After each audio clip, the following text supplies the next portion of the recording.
may evolve in the future. And we'll have a little bit of a presentation about the IATI FTS mapping pilot and wider interoperability opportunities between IATI and other standards or processes, whatever we want to call them. And we want to wrap up with hopefully a highly interactive session. We have a smaller group, so it will be easy to split into subgroups. And yeah, to recap on what we hope to achieve, what we hope our takeaways will be today is a clear understanding of the pilot phase for the standard changes, clarity on the Gazette and the SOC and the role they play, specifically the role they play, because yesterday there was some unclarity about it. Yeah, concrete takeaways, concrete ideas that we can feed back into the Secretariat, as stated before. So for now, I'd like to invite the IATI Secretariat or ODS to start your presentation, and then we'll follow up from there. Cool, thank you. Do we have a thing for doing slides, or do I just need to say next slide 17 times? So I'm Rob Redpath. I work for ODS. I'm part of the IATI Secretariat. I do the digital product management for all of IATI's tools and the standard. Oh, do we have two microphones? Okay. And do we have a click? Click. Next slide, please. Okay, so we're going to talk about changing, upgrading the standard. Next slide, please. Thank you. And again, we're talking about this just to confirm. Next slide, please. We'll get there. Yeah, so changes, upgrades. We think there's changes that can be made to the standard. Sometimes they're not always upgrades. Upgrades suggest new, improved, but there are lots of things in the standard that we should change, fix as well. So the next slide helps us here show this, and I'll pass to you after this. So as we probably know, we changed, upgraded the standard many times in the early years.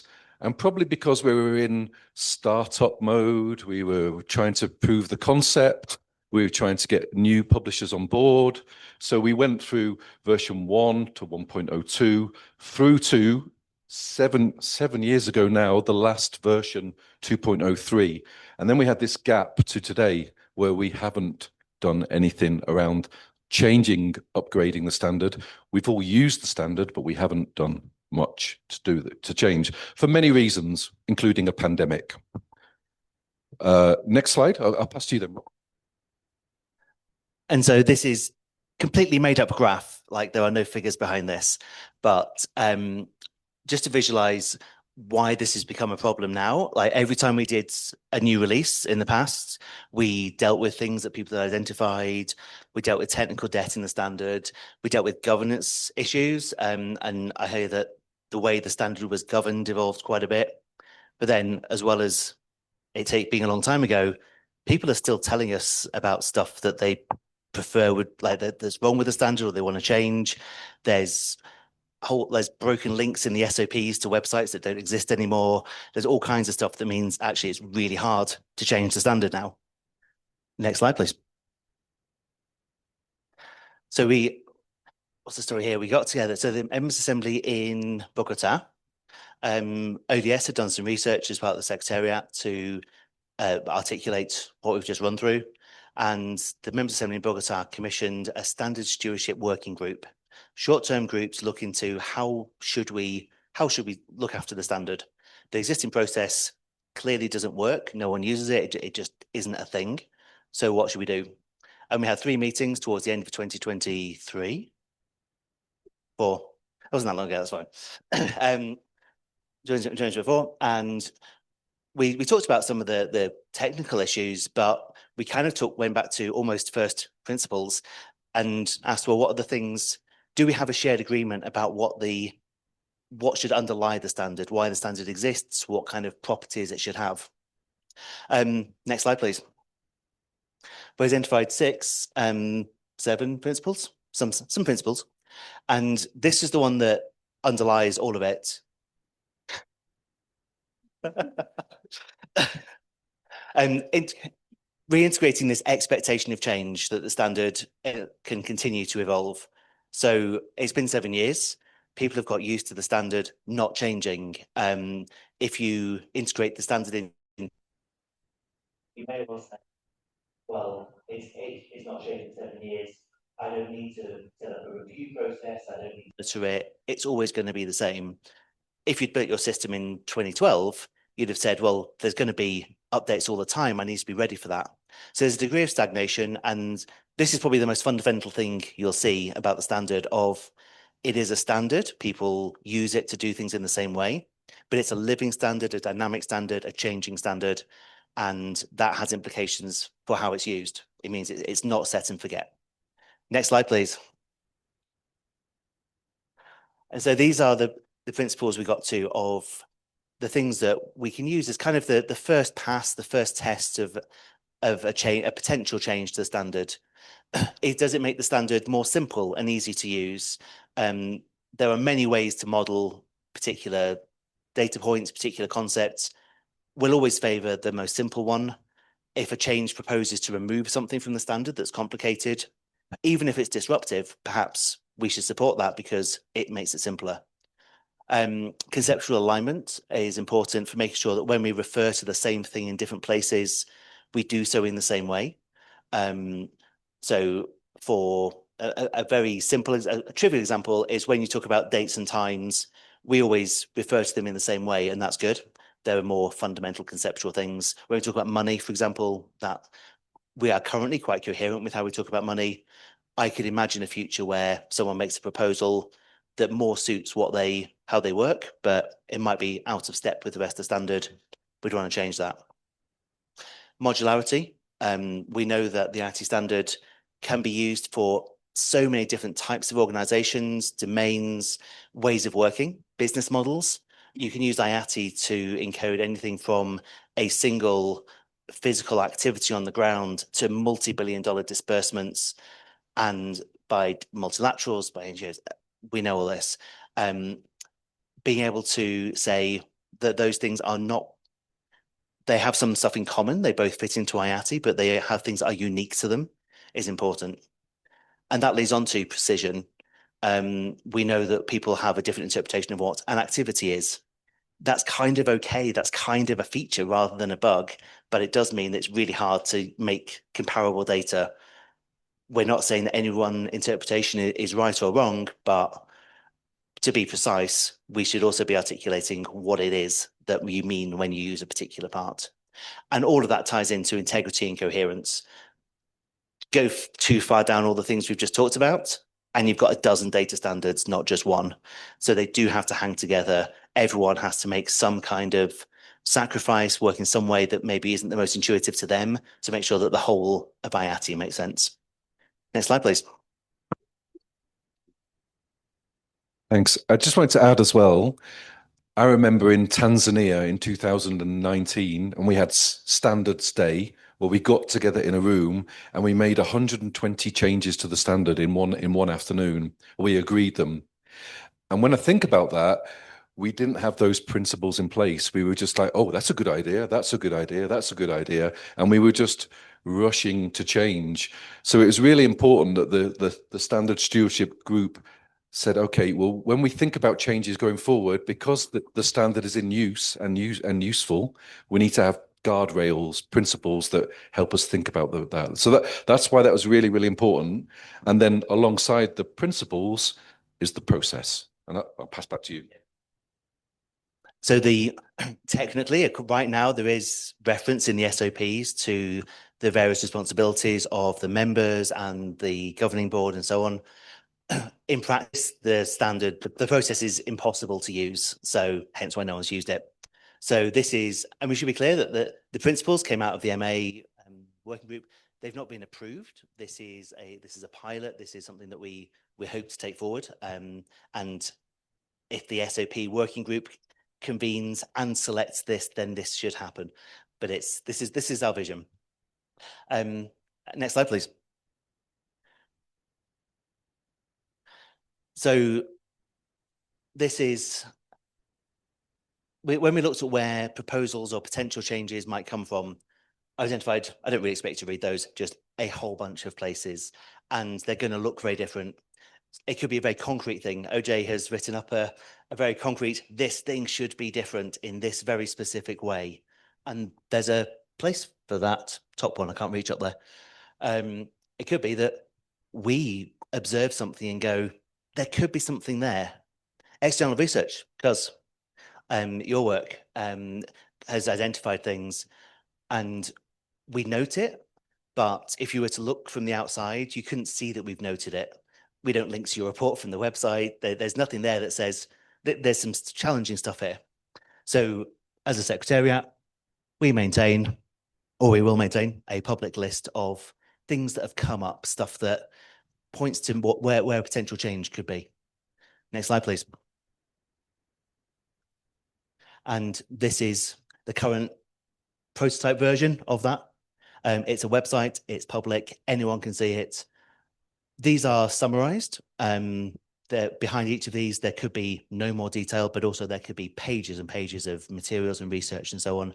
This makes them a bit more comprehensible. Thanks, Rob. Sorry. And I think it's really important as well. If go to the previous slide, thank you.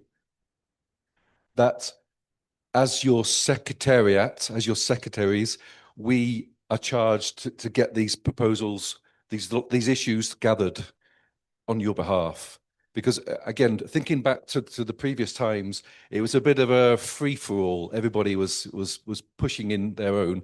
So we think there needs to be some mild control about this, so we can all see the list. The next slide, please, of the potential changes, and then that can trigger what comes next. I hope that's clear, because yeah, as the secretariat, we're very much here to serve the members. You tell us what to do, and we do it. So this isn't our collective view of what should change. It's we heard a bunch of stuff and wrote it down, and we're managing it so that you can make better decisions about what the standard should do. Next slide, please. And talking decisions, this is a fairly critical point. So you have the changes log. I used a very fuzzy word, appropriate, when I made this flowchart, because fundamentally at some point we have to look at that log and go, what are we going to work on with this? And that's going to be, it's going to depend on so much stuff. For a very simple typo change, it could be that someone just has the time to work on it and work through it. There's no real conversation needed, no discussion. It's just a fairly straightforward, we should get this through. For something more substantial, it could require the members to say something. It could require the board to say something. It could require a voluntary contribution, someone saying, I'm going to sponsor the secretariat to look through and look into this kind of thing, working in your area.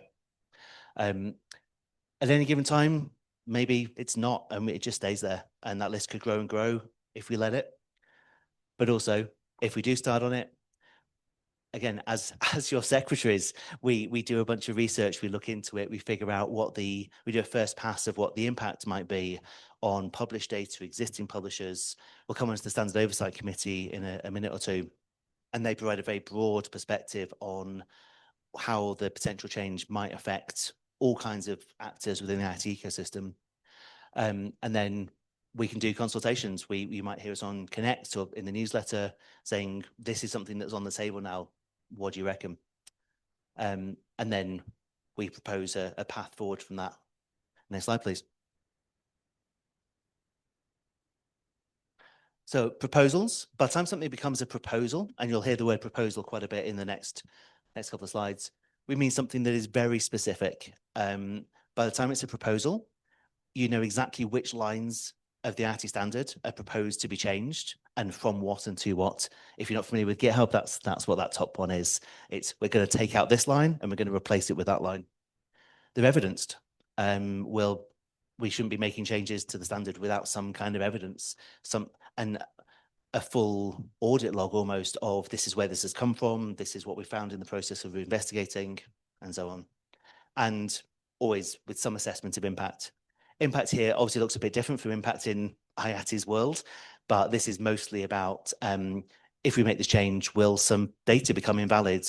Are we going to break people's existing workflows? If people we've talked about integration into country systems, if we make this change, Mark's not here, it's a bit unfair for me to tease him, but if Mark built a system 10 years ago for a country and it's not been touched since, and we break it, that could be a problem. But also it might be that we're willing to accept that. So that's the, sorry, did you want to? No. Next slide, please. Quick note on versioning. The IATI standard has a very odd version number, 2.03. It's not a standard version number at all. It's just, I don't even know why it is how it is. It is how it is. A few years ago, the Members' Assembly did agree to move to semantic versioning. They're very familiar, 3 numbers, 3.0.0. But as yet, we've not gone through a change process that's required that big upgrade, and therefore the change of version number. Hopefully, at some point, we will. The previous version, if you're familiar, the previous change process, if you're familiar with it, was all based around that version number. You'll hear people talk about major, minor, patch. That is based on this idea that if you're making a change that is technically not backwards compatible, that's clearly going to be disruptive and requires, well, as it stands, it requires Members' Assembly approval. And if you're making a very small change, a patch change, then clearly it's not going to be disruptive, and therefore you can just kind of get on with it. In reality, that's kind of not true, because you can make changes that are technically incompatible that have no impact whatsoever on real published data. And you could change something that is technically a non-impactful bug fix that shouldn't break backwards compatibility, that changes one word that means that someone interprets the standard differently, and it then invalidates not necessarily the numbers on someone's dashboard, but certainly the text that accompanies them, the explanation of those numbers is no longer right according to the standard. So all through this, I don't think we're going to talk about versioning again, but we're separating the version number of the standard as being a technical artifact. Sylvan will care deeply about the version number because it'll probably affect how Ada works. But just because we're going from 3 to 4 to 5 doesn't mean that it's necessarily a huge, and just because we're going from 3.0.1 to 3.0.2 doesn't mean you shouldn't care. Hence impact assessing, because we want to understand that broader sense of how changes will affect people rather than just the code. Next slide, please. Wow, that's very modern. So yeah, once you've got a proposal, a really concrete set of changes, we send everyone an email. Everyone who's signed up to the Standard Gazette, I hope you've all signed up to the Standard Gazette. And we also start a 45-day clock. This is to make sure that things move. We think 45 days is long enough for people to say, at least have a first impression of, oh, I don't like this, or this is great. And after a proposal has gone out, 45 days after that day, so on day 46, we click the merge button on GitHub, we deploy that change, it becomes a real thing. Next slide, please. And Standard Gazette it's a mailing list. It's dedicated to just the standard, so it's not, things won't get lost in the noise of the newsletter. It means we can be very precise and very detailed. We're not preparing it for a wider comms audience, it's just people who care about the standard. There's a full public archive, and that public archive is dedicated, standalone. The URLs should never change, so you should be able to refer to it in 10 years. If you try and find standard discussions that are 15 years old, you can't, because some of them are lost in the mists of Zendesk. Others, the only really accessible copy of them is in a SQL dumper of IATI Connect on my hard drive. They are not easy to find. And yeah, the 45-day clock, it starts and it can be stopped. You can object to proposals, but things become real. Because of all the pre-work, things become real on a fixed schedule, and it gives some predictability. It means that I'm just going to gesture to you as the software maintainer in the room. If you develop things that are going to break, that on day 46, that's the time to push your change or whatever. Next slide, please. Oh. Tiny addition there. I was part of the SSWG, the Stewardship Working Group, whatever it's called. And as a software maintainer, this is all stuff that came out of those discussions. So from my side, this makes sense because this is what we talked about. So yeah, would like to just reiterate that you keep saying we and we as the Secretariat, but it's actually all coming out of that Stewardship Working Group, etc. So thank you. And yeah, this is the Standard Gazette website. This is it. It's a website. Next slide, please.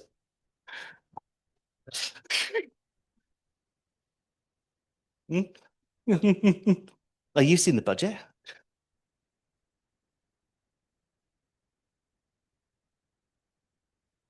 So this is when the Gazette goes out.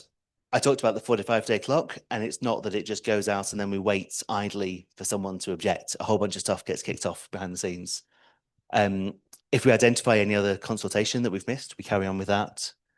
The oversight group, I'll come on to in a second, but that's a group of a very diverse group from across the IATI community. And they have a chance to say, we think you've missed something. Yeah, we've talked about the impact on these groups, but actually in this way, this has an impact you haven't considered. And if so, we've got 45 days to figure out what might go on. Anyone who receives the Gazette reviews it, and someone might go, well, this is the first I've heard of this. Is this useful? Is it not? Chance to engage. And then, yeah, wider engagement. It might be that if something is genuinely really impactful, we might have to bring it to the MA to have that final, for the decision to be authoritative. It's something that no one else can do. Ultimately, it lies with the members. It could be it goes to the board for approval, or it could be absolutely none, because there are so many tiny little things that we'll fix that we're not going to bug you with. And yeah, crucially, it all comes up to that thing at the top. Does anyone feel strongly about this to object, to stop the clock and say, no, this isn't going to go ahead? And people should feel free to do that. Like that is a legitimate thing to do. And if so, it all goes back to the start. We revise the proposal and try again. Thanks, Rob. I think, yeah, this is really great. We have to remember that there are housekeeping changes to the standard that we need to make. There are very straightforward changes to the standard that we should make, but then there are going to be really fundamental changes we've heard several times yesterday. And I don't think we're suggesting here that they will happen very quickly. It's all the research and the consultation before the proposal that we need to see happening in the community elsewhere, before that this takes place. So I don't think we don't want to give the impression here that it's all going to run very smoothly and all these changes are going to happen. This is the framework for us to housekeep, but also think about new forms of flows of aid, as we heard yesterday. And we're going to test this. And I should probably, like Taya, you were joking, we're not going to get paper versions. One thing that the website does do is lets you download the whole thing as a PDF. So if you're someone that likes to download stuff and print it out, then yeah, you can print out a paper version of the Gazette. It's going to get longer over time, but and it's not pretty right now. I need to style it, but it does support that accessibility piece. Crucially, the website can also be translated. The interface will be available in French and Spanish very shortly. If this goes through, we'll get everything else translated. And because of the predictable timescales, it means that we can translate the proposals themselves, because they're very detailed and very specific, and we have, from the Secretariat's perspective, we have as long as we need to get the proposals ready. We can circulate them in at least the core languages that IATI supports. And if we identify that a particular constituency is more affected than others, we can translate into other languages as we need to. And that's a lot. Last year, I think we were here talking about our translation stack, and you showed some multilingual things. We invested a lot in making sure that we could work multilingually, and that's paying off now that it didn't cost us any extra to make it all multilingual. It will only cost us translation fees to add as many languages as you want. I see our friend from Saudi Arabia here. I still say as many languages as you want, as long as they use Latin characters and are left to right. Arabic maybe a little way off. Next slide, please. So yeah, the Standards Oversight Committee. Names up for grabs. When Stephen tried out an AI slide generator for this, and it was convinced that the Oversight Committee was the final authority. It had governance responsibility, and it doesn't at all. It has none whatsoever. It's a discussion group. It's very, very broad. I deliberately put more groups on here than there are IATI's constituencies, because every actor in the IATI ecosystem is going to be affected by changes to the standard. And so we want to hear from well, we at least want eyes from across the IATI community on changes that we might make. Just so people can say, oh, that's fine. I don't care about that. That doesn't affect me. Or this was clearly written for this group. I should make it, I need to speak up and say this doesn't work for my group. Next slide, please. Oh. Thank you. And so, yeah, this standard oversight committee, I think it's really important as a safeguard and such. Again, thinking about my IATI history, we used to have the technical advisory group that we all loved, but nobody could tell you who was a member of the technical advisory group because there was no membership to it. So I think here we are trying to reignite the technical advisory group, but with a bit more structure and a bit more knowledge about who is in it, what's its role, and how does it work. And I think we have to experiment with this and work with it. As Rob's suggesting, it's not fixed, but it's something we really need to help us guide these proposals through. And we could, Chair, have a standard oversight committee tag meeting. The key differentiator from the tag is that it's not just technical, because standards work. It's very easy to get people in a room to talk about XML schema and the very detailed things when you advertise a standard session. But actually, what I can't tell you, what very few people who do work at that granular level can tell you, is whether it's the right thing, whether it fits into, whether it's going to fit into government policy well, all that kind of stuff. So it's also a group with very broad skills. You need people who can say, yes, you can do that in XML schema. But you also need people who can engage with the wider questions of whether it's the right thing to be doing, whether it models things in the right way. And domain experts, as well as policy experts. It needs to be a very broad range of skills coming to bear on it. One thing that struck me with your 120 changes in Tanzania was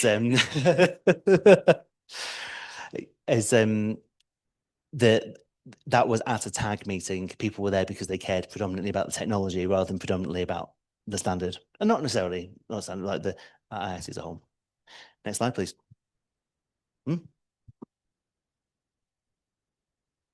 Was just a tiny question, but you said the standard oversight committee tag. Did you mean a meeting about it? Yeah. Ah, okay. We'll remember that. We'll store that somewhere and fester on it a bit. Because the tag was many things to many people. It was a group that we couldn't identify, but it was a meeting as well. And it was the spirit of IATI, I think. And several people have said, I missed the tag, but can't pinpoint what the tag was.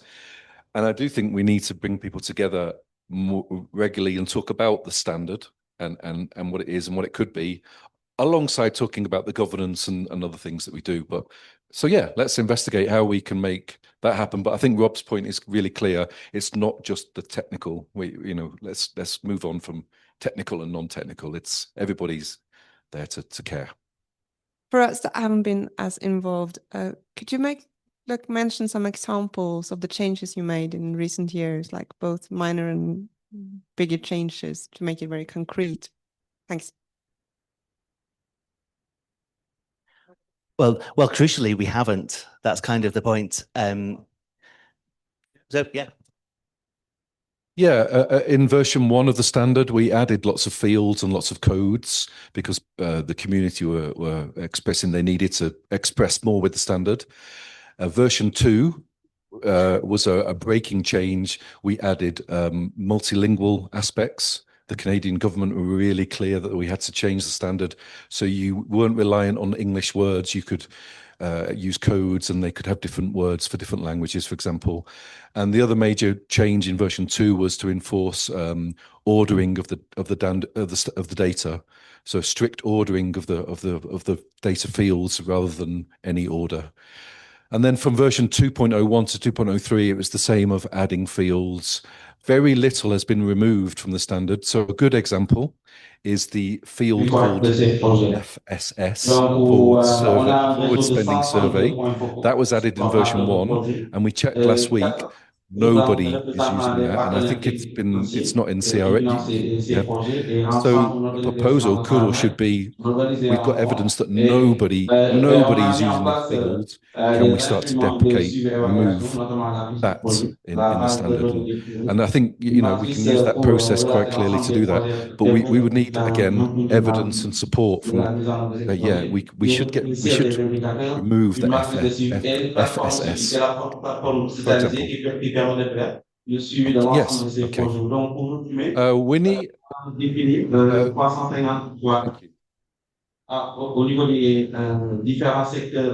No, I also remember something, and it made me feel nostalgic. And I remember one great man, Bill.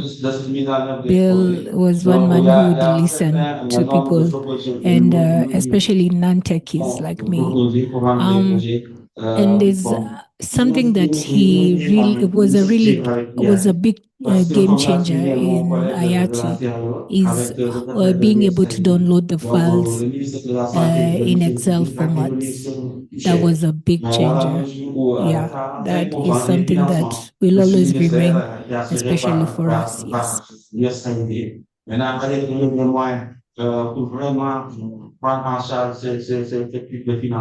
just on that, we've noticed in the standard, one of the code lists for humanitarian action, when you download that to a spreadsheet, it doesn't work because the code is formatted in a certain way.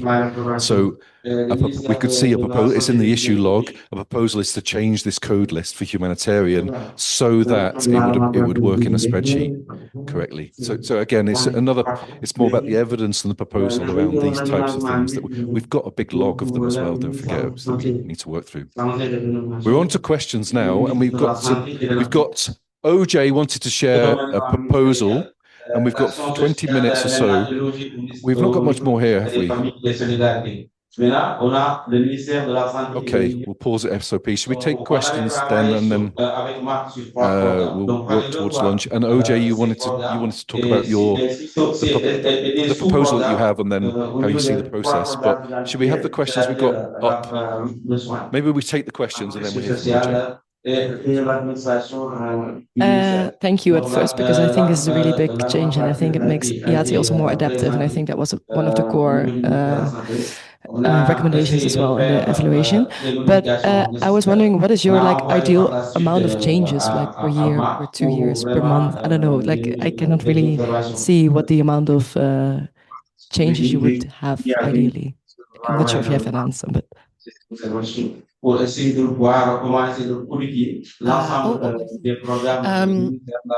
two things, actually. I think removing fields that no one or elements that no one uses or that everyone uses wrongly is I think it's good to simplify. And I have a similar question: how often? How often we want to do a big update? I think a key thing as well, I think more practical as well, is sensitizing people to the process as well, right? How to submit proposals will be key as well. I think, having all these, the Gazette in place, the key infrastructure, the governance, the revision control process in place. We're getting going, right? We're getting the momentum, the infrastructure in place, but it's how now how do we sensitize and proactively do that outreach to let people know, right, about the process. And I think maybe that's kind of a segue to maybe OJ's example to, we have a concrete example here now, and it's how do we go through that process that we're introducing now.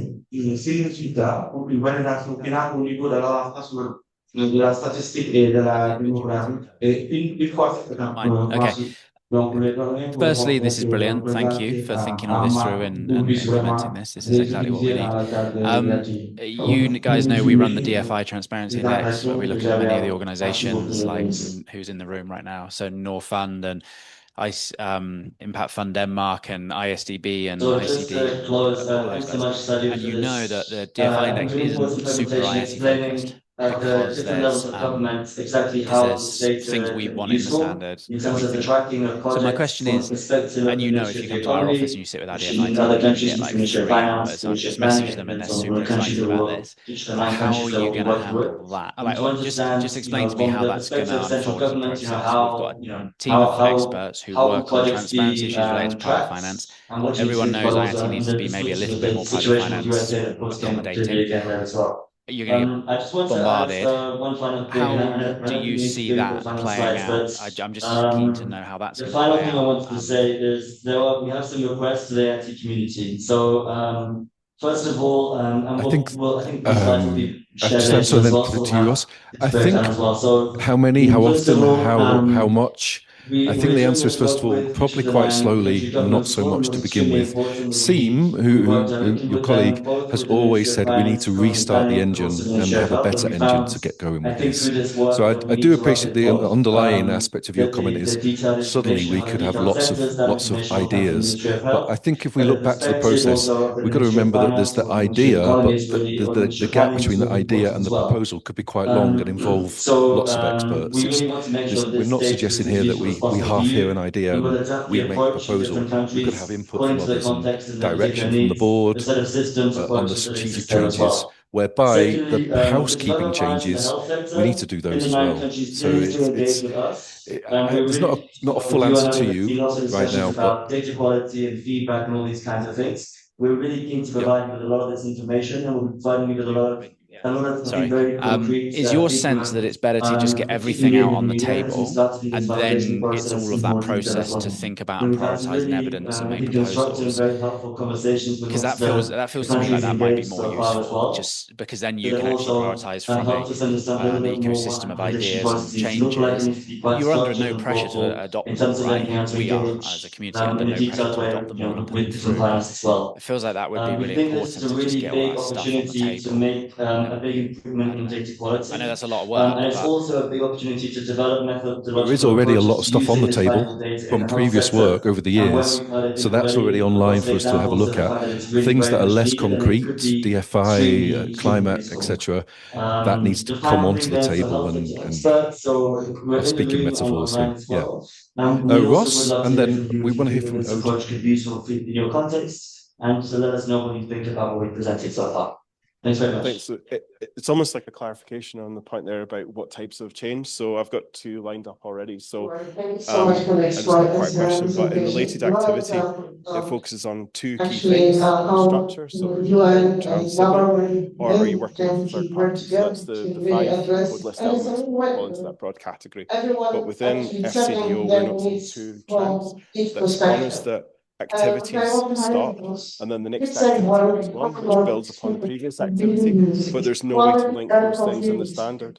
So one of my proposals is to add a code list item that lets you laterally link programs that way. And the second change is about portfolios, and we're in UK government, we're starting to think a lot more about missions, but a mission might not have necessarily a financial aspect to it, it's just something that we're doing. So within IATI, another code list ask is that we have like a mission, so you can actually link on projects of that wider mission, but there isn't necessarily a financial structure in place that you would put an IATI activity in. So that's kind of just an example of 2 kind of minor code list changes, but they would have quite a big effect for us in terms of being able to link our programs together in a more meaningful way. And previously I did try and talk Stephen into using one of the other code list items to do this, and they weren't having it, so they're unlinked at the moment. Very sorry. Of how they overcome these issues. So just to hand over to OJ, I think it's worth saying that there's, to a certain extent, all of the question of how much and how often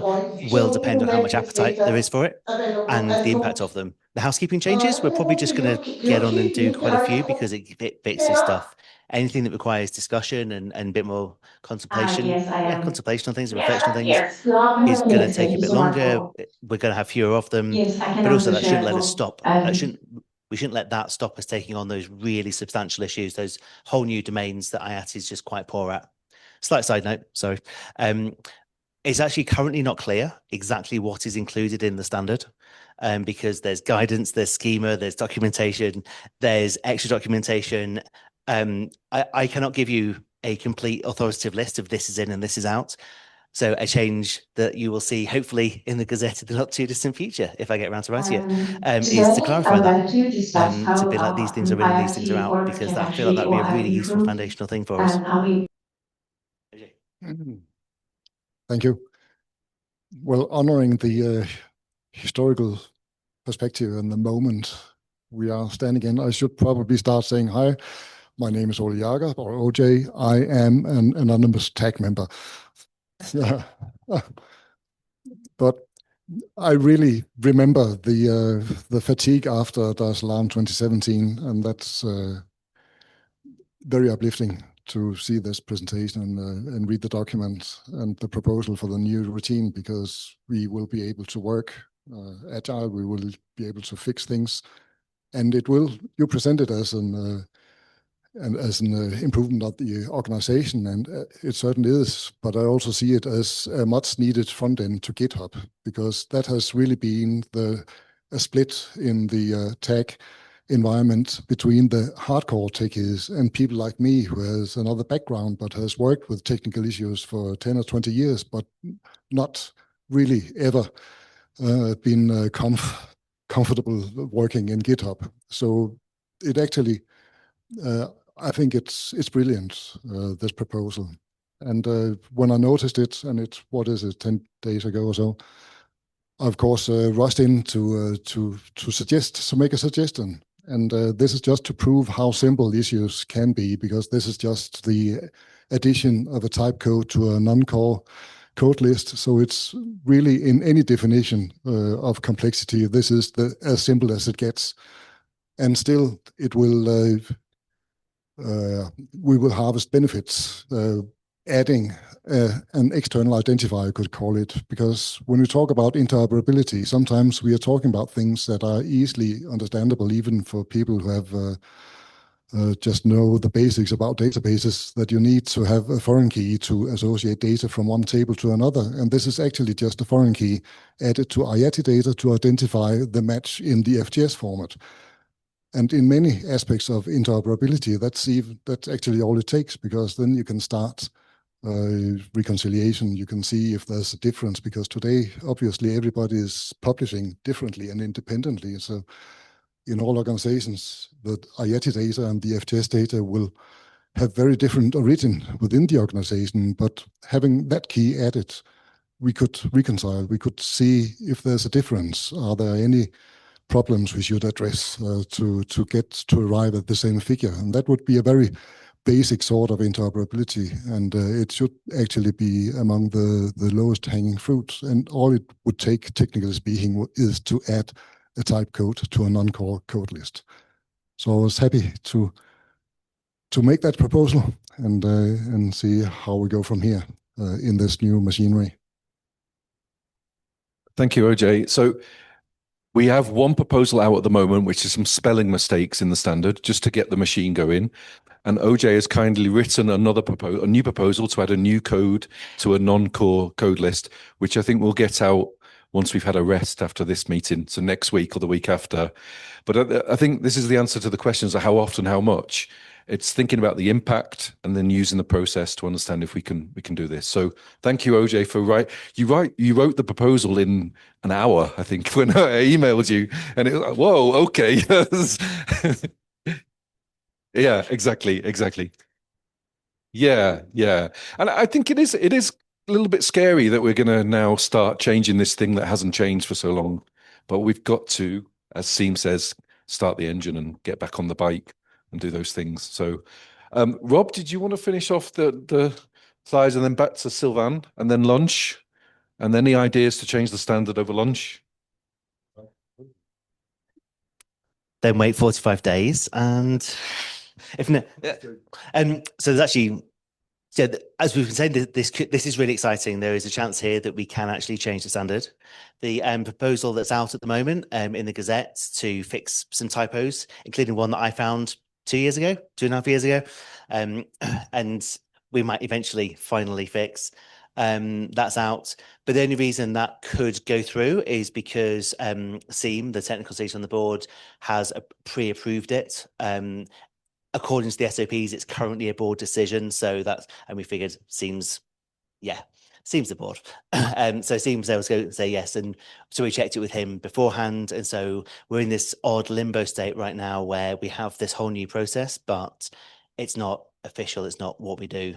And so we were hoping to get the documentation to the BMA yesterday, because there were some fairly significant other things to talk about. We didn't make a decision on it. And I believe the board had some feedback as well in your meeting. So there's a few things to work through. So yes, to get these things on the proposals, on the proposed potential changes log, get proposals in. I guess I'm just apologizing in advance that we're still in this weird limbo that until the SOPs change, we as a secretariat can only ever work within the things that we're empowered to do by the members assembly and the board and the SOPs. And so we can't be quite as liberal with changing the standard just yet. Or we're going to have to bug Seam an awful lot to pre-approve a whole bunch of changes. I think if we, and we have, of course, not in documents, this process the board has been informed about, we can, until we change the SOPs, which could take a while, just agree amongst ourselves that if it has gone through all of this process, the board is just gonna rubber stamp it, I think, and that's the practical way to go about it. And I'm sure people trust what they call the techies enough to just do that. Because when we talk about technical, it's always, we think of it as coding and stuff, but the policy person will think of it, anything that has to do with the standard is scary and technical to me. So we always end up in a semantic issue here. But anyway, thanks. And I guess that's also my plea that if you want to see this happen and make it happen and critique it and make sure that what gets the current SOPs around this were written with a process in mind that isn't quite what got written down. And I think we've circulated a proposed new Annex 2 and some line-by-line changes to SOPs. If you want to make sure that this happens and happens as you think I've described it, then please do review those, feedback on those, and get involved in that working group. It doesn't sound like the most exciting thing in the world, but it does mean that this stuff can happen. So Van. Yes. All right. I see that we have 3 minutes left for our breakout sessions, post-breakout discussions, pre-breakout introductions, questions to introduce, questions to answer. So there's a lot still left to do, but we only have probably 2 minutes now. So I would maybe ask you guys if it's okay if I introduce some of the questions that we have written down / prepared, also reiterate the questions that we have just heard, and then invite you guys to an open discussion during lunch, after lunch, and also online to ask you guys for your input online. If you want to send out an email to, maybe you have a better idea to who that email should be sent. Could be to me, but maybe better if it goes to support@IATI, or maybe just directly to Stephen or to Rob, or to Thea. She will probably know who to give it to. So anyone who you want to send it to, feel free. Or, which is a very nice segue into the Gazette itself, go to the Gazette website, check that out, check where you can add your own issues, etc., etc. So we had prepared some topics to discuss: strengthening participation in the standard revision process. For example, signing up to the Gazette email is a good idea. Support structures for contributors. How can contributors really help? Follow the GitHub repo, for example. It's also a good one. Future priorities for standard evolution. What should the focus points be for now? We've heard ideas about, okay, we need to make these small additions. We've heard a very nice idea about adding some way to represent foreign keys. But also, we've heard more ideas throughout the day, and probably we'll hear more. And during lunch, hopefully we'll hear even more ideas. And like that was stated, there's also already a large pool of ideas that can be found online. But any other ideas are very welcome. I think, creating a pool of all of these ideas is the best way to move forward. But then also, how do we choose which ideas are selected to be processed first? Is that through the COP, the standard, no, I don't remember the full name of it. Oversight Committee, thank you very much.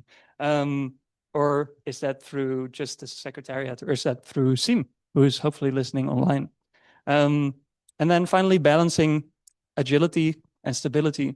We want to be able to push this out fast. We want to be able to make these changes rapidly, but we also still want to maintain stability. And we've heard a lot about how it's already proposed that this will happen through the stewardship working group that we've done. We've had a lot of ideas there.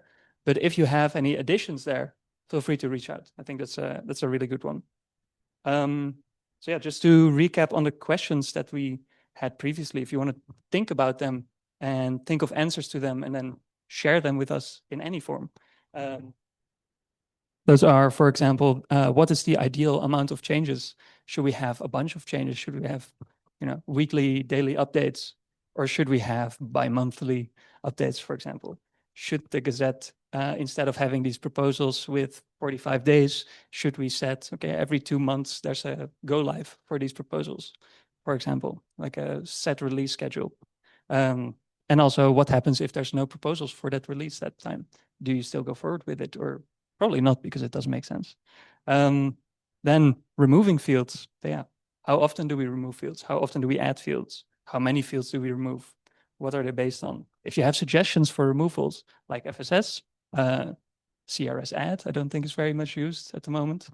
But additions, maybe there's more fields that need to be added based on foreign keys or something from you, from anyone here. Yeah, how do we sensitize? How do we know who to reach out to? And to who? To whom? It's a great question. So that's also a question to you guys to figure that out. Is it only through these community days on the MA, or do we have community ties that make it easier to do this? For example, IATI Connect. But yeah, there's a bunch of different ways to do this.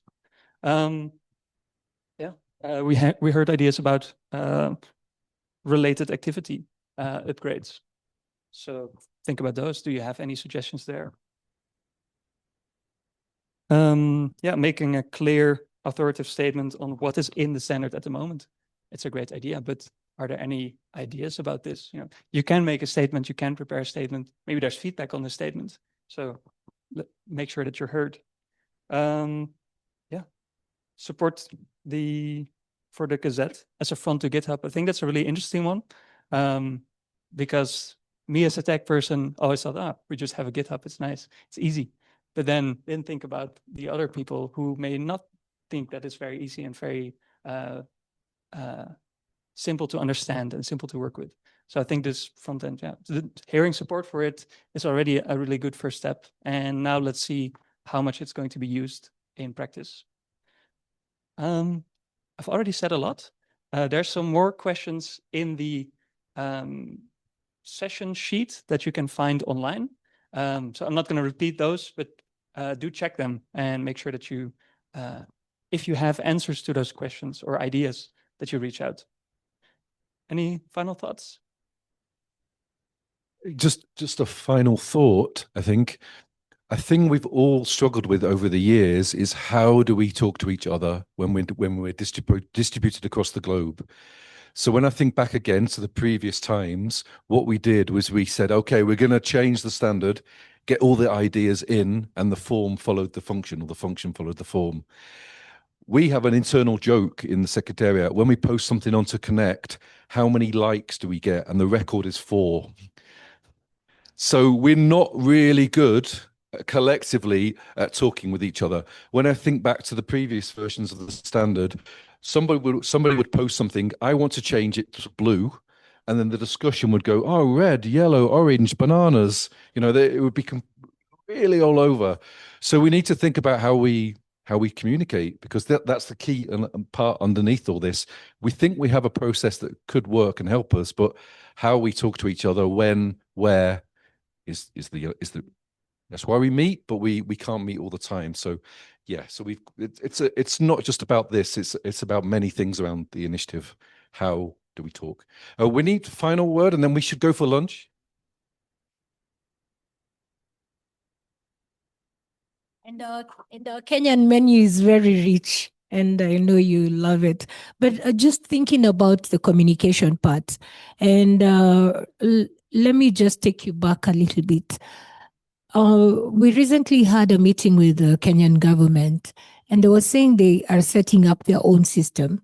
And I was wondering, is it possible in terms of reaching out to them or seeing how when they set up their system, that system can be able to talk to IATI system.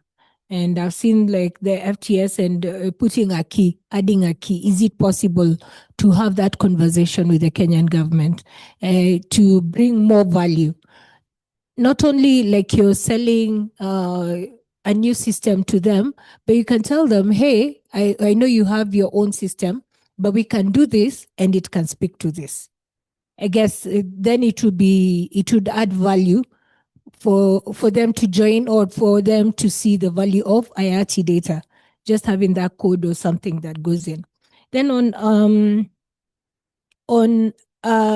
this other thing of communication, I was thinking, okay, I know it's only in the global south that we love WhatsApp groups, but is it possible to have, if not a WhatsApp group for the technical team, then can we have, what is the other one? Is it Slack that people love, or people moved away from it? Because if you tell me I go to the GitHub and start talking to GitHub and talk to you, then Antec is here with OJ, we will get lost. So is it possible to have just a simple thing? I remember when you'd flood the WhatsApp group about what you're doing and the changes, it was good. Then people would be able to see, oh, this is the conversation that is going on. And then you can push it to the emails, I guess.